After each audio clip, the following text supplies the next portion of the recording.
Okay, so when I say lion, I'm gonna need you to give me your best lion's roar, all right? So lion, roar, lion, roar, lion, roar. How's it going, folks? It's Pat here from Asphalt Green's Recess Enhancement Program, here with another instructional video for you, this time for our game, Lion's Den, all right?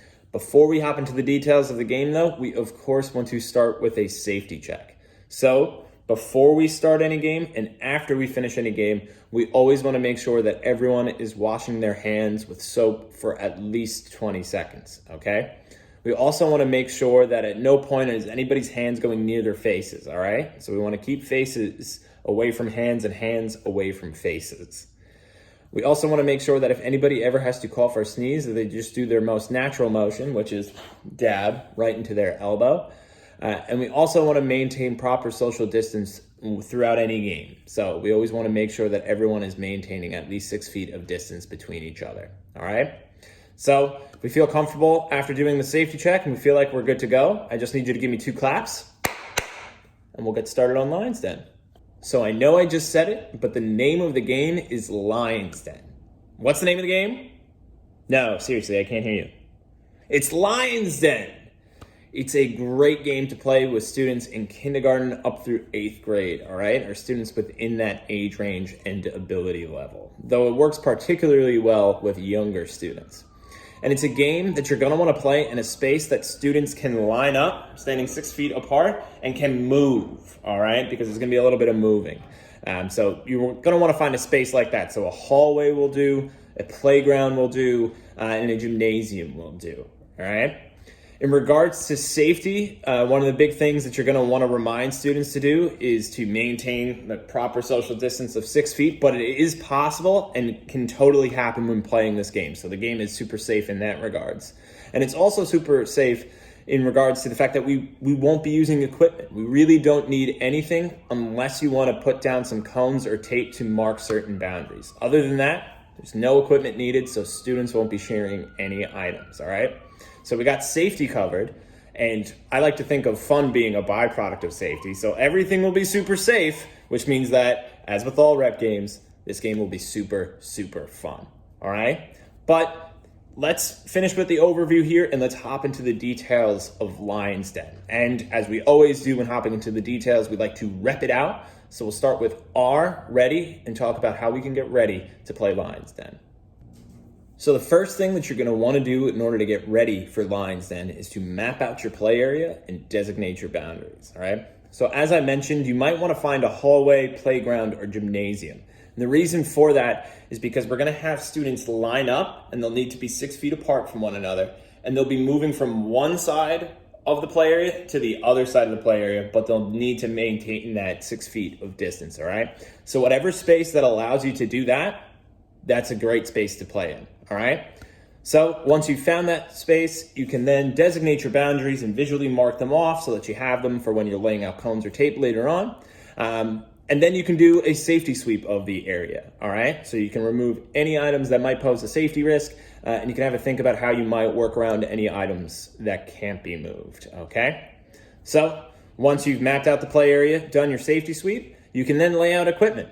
There isn't any extra equipment needed for this game, but you can lay down cones or tape to mark the lines that you want students to line up on and the line where students will be going towards, okay? And you can mark off your boundaries as well, all right?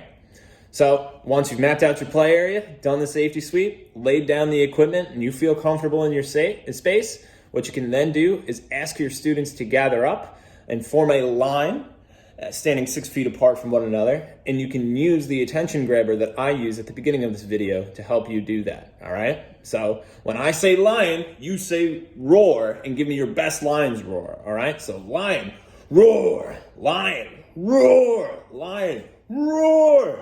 And now I just need everyone to line up on this line right here, standing 6 feet apart from one another. And once you've done that, you're ready to hop into your explanation of Lion's Den. So, as when explaining any game, when explaining Lion's Den, you want to make sure that you're using a loud and clear voice so that all students can hear and understand you. And you also want to make sure that you are asking students specific questions about the instructions that you're delivering while you're delivering them, okay?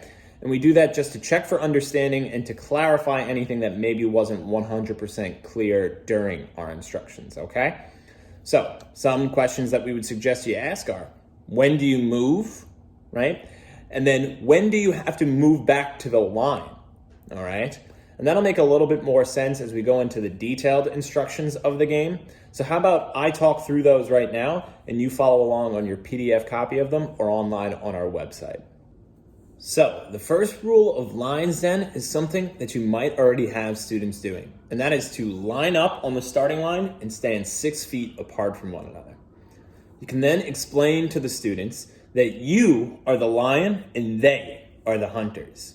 You can tell them that you are going to go to sleep in your lion's den, right? Which will be at the finish line across the room. And you can explain to the students that they are going to need to tiptoe from the starting line to past the lion's den in order to capture the lion, all right?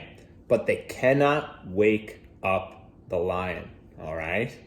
So while the students are moving, right, if the lion hears any noise, you can explain to the students that the lion will wake up, turn around and roar.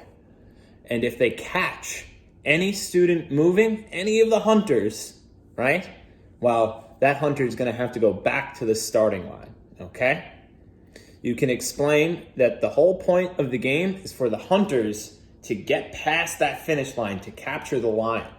And you can explain that the first hunter to do that without being caught, well, they'll become the new lion. And that is Lions Den. So that's an explanation of the rules for Lions Den. So how about now we talk a little bit about how we can play the game so that students are abiding by those rules, and how we can play the game so as to keep it interesting and engaging for them. All right? Before we can do that though, I think we need to gather up again, all right? So when I say lion, I need you to give me your best lion's roar, all right? So lion, roar, lion, roar, lion, roar. Just gather on up. Stand 6 feet apart from one another, all right? So the first thing that we would suggest you do with your students is to practice, all right? So you want to practice with them moving from the starting line to past the den, all right? We want to practice tiptoeing. Because we want students to get comfortable with the whole concept of the game, right? The concept isn't necessarily to move as quickly as you can. You want to get there quickly, but you also want to make sure that you're being as quiet as you can possibly be. So practicing that tiptoeing will get students comfortable with the concept of the game and make it a little bit easier for you and the students throughout, all right?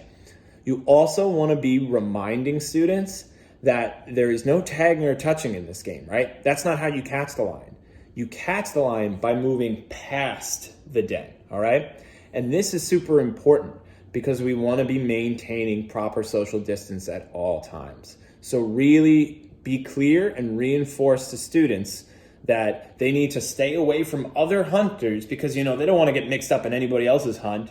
And they also don't want to get too close to the lion, all right? They want to make sure that they're going past the lion's den in order to capture the lion, all right? So what you can do to make the game a little bit interesting, well, you can have the lion be pretty dramatic, all right? If a lion's just going, all right, I'm going to bed now. Whoa, I heard something, roar, oh yeah, go back. That might not be as engaging. So encourage the lion to be extra dramatic, Just so very tired, I think I need to lie down for a little cat nap. Let me just gather on up here. Was that? No, that wasn't a noise. No. What's that noise? Roar, right? Adding a little bit of flavor to the role of the lion might make it a little bit more engaging for students and make it a lot more interesting for them, okay? We also, as with all rep games too, encourage as much activity as possible, okay? So maybe to begin with, students are tiptoeing from the starting line and then to pass the lion's den, but maybe you can change the motion to zombie walking. Maybe you can change the motion to skipping or hopping, right? Or running. And that'll also make it a little bit, more difficult for the students because they have to do those motions while not making as much noise, right? So it makes the game a little bit more challenging, and students get a little bit more active, and it's a little bit more fun, all right? And you can also have it too that if any of the hunters get caught, maybe they have to do an activity before they head back to the line, right? So maybe they have to do 5 jumping jacks, 5 squats, and then head back to the line. Or maybe they just do those 5 jumping jacks and 5 squats and they stay put at their space, right? Whatever you can do to get the game a little bit more active and a little bit more fun, we highly encourage it, all right? So that brings us to the end of our tip list, which means that we're at the end of the rep model and therefore the end of our video, all right? So before we head on off, I think we need to gather up one last time. So when I say lion, you give me your best lion's roar, all right? So lion, roar, lion, roar, lion, roar. Brilliant. Thanks so much, guys. I hope you enjoyed the video. I hope you found it useful, and I hope you find it super, super fun playing Lions Den with your students. Stay tuned for more videos from us here at Asphalt Green, and we'll catch you the next time.